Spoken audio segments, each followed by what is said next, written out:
Assalamualaikum warahmatullahi wabarakatuh. Perkenalkan, nama saya Aziz Safiratun Ainunisa, NIM 2019-33106 dari kelas 6 CPG SD Universitas Muria Kudus. Nah, kali ini saya akan membahas tentang perspektif global dengan politik. Secara politik, negara dengan tujuan dan lembaga-lembaganya dari waktu ke waktu mengalami perkembangan. Negara Republik Indonesia pada saat diproklamasikan baru mendapatkan pengakuan dari negara lain secara terbatas. Akibatnya, hubungan dengan negara-negara yang ada di dunia ini juga masih terbatas. Demikian pula mengenai tujuan dan lembaga-lembaga yang menyelenggarakannya juga masih terbatas. Pada saat-saat awal, perjuangan politik menjadi prioritas. Pengakuan dan hubungan politik menjadi perjuangan utama. Hal ini tentu saja menjadi modal utama untuk mengembangkan diri lebih jauh di tengah-tengah dunia internasional. Keberhasilan Konferensi Asia Afrika, pembentukan dan kegiatan negara-negara non-blok yang menempatkan Indonesia sebagai salah satu negara pelopornya dan meningkatkan pengakuan negara lain terhadap kedudukan Indonesia. Hal itu semua merupakan perjuangan politik kerjasama regional ASEAN. Dengan terbentuknya negara-negara ASEAN ini juga merupakan tahap lain dalam perjuangan politik.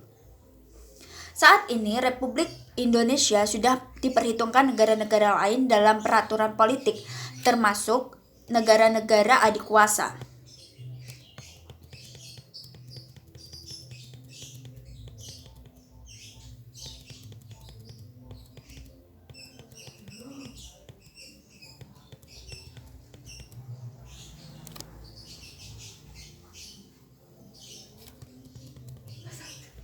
Belum hilang kok anjir ah.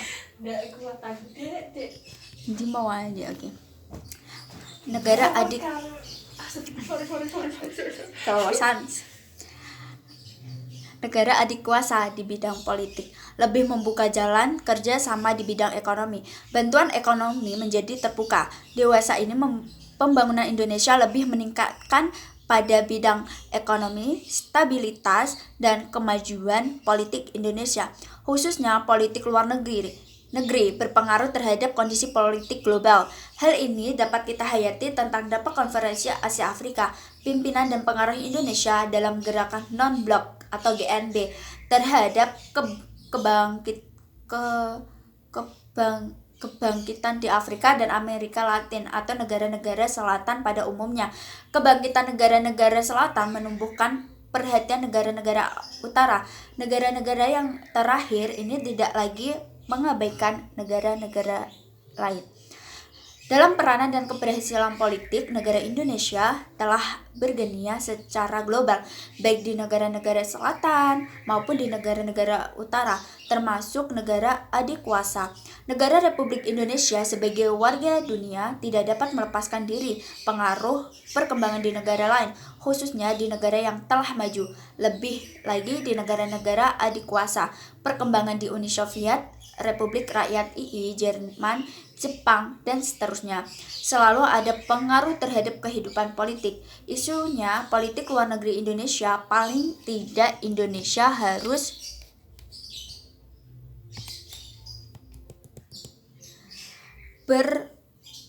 memperhitungkan kecenderungan dan peluang yang akan terjadi akibat perubahan di lain waktu.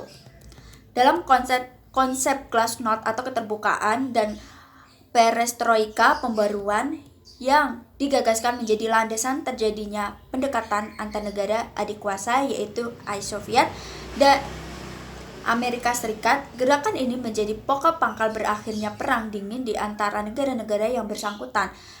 Kenyataan itu pula membawa dampak yang luas terhadap perubahan peta politik dunia, terutama yang dialami oleh negara-negara Blok Timur yang dipimpin oleh Uni Soviet. Nah, Uni Soviet ini juga mengklaim atas status adik kuasa yang semata-mata didasarkan atas kekuasaan militer tanpa didukung oleh perekonomian yang kuat. Menurut Toffler, pada tahun 1990 diperkuat oleh pengaruh pengembangan glasnost serta perestroika dari Gorbachev. Negara adik kuasa tersebut lenyap dari peta dunia.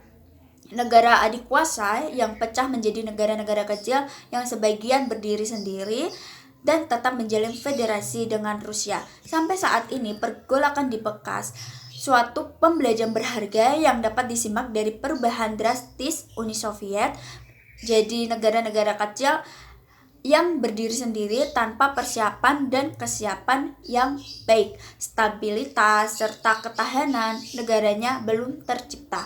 Kerawanan politik, ekonomi, dan sosial sukar teratasi.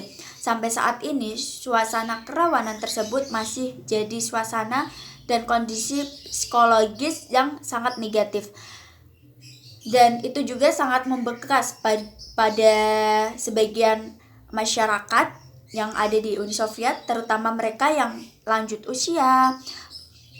Perubahan peta politik pasca Perang Dingin yang dampak negatifnya masih belum bisa diterima sampai saat ini dan dialami oleh bekas negara Yugoslavia.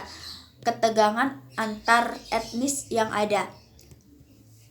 Runtuhnya tembok Berlin yang memisahkan Jerman Barat dengan Jerman Timur menjadi landasan perubahan peta politik di Jerman. Jerman Timur yang semula termasuk blok timur atau blok komunis dileburkan diri ke dalam federasi Jerman. Peristiwa ini juga menunjukkan kemenangan demokrasi atau komunis. Hal seperti itu juga dialami oleh Bulgaria dan Polandia. Perubahan peta politik seperti yang dialami negara-negara Eropa Timur dan bekas Yugoslavia seperti dilukiskan tadi membawa dampak luas pada tatanan global yang tidak hanya menyangkut bidang politik, melainkan juga bidang ekonomi, sosial, dan iptek. Mau tidak mau kenyataan itu berpengaruh terhadap wawasan politik Indonesia. Perspektif global dari perubahan peta politik yang digambarkan di atas membawa dampak terhadap berbagai aspek hubungan luar negeri Indonesia. Perubahan peta politik global sesungguhnya telah dimulai sejak berakhirnya Perang Dunia II. Mulai saat ini banyak negara jajahan termasuk di dalamnya Indonesia melepaskan diri dari negara penjajah. Negara-negara tersebut yang secara politik sepenuhnya diatur oleh penjajah.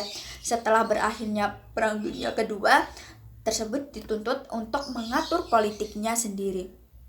Setelah berakhir Perang Dingin, perubahan peta politik itu semakin menonjol. Nah, itu tadi penjelasan saya tentang perspektif global dari visi politik. Apabila ada tutur kata yang salah, saya mohon maaf yang sebesar-besarnya. Wassalamualaikum warahmatullahi wabarakatuh.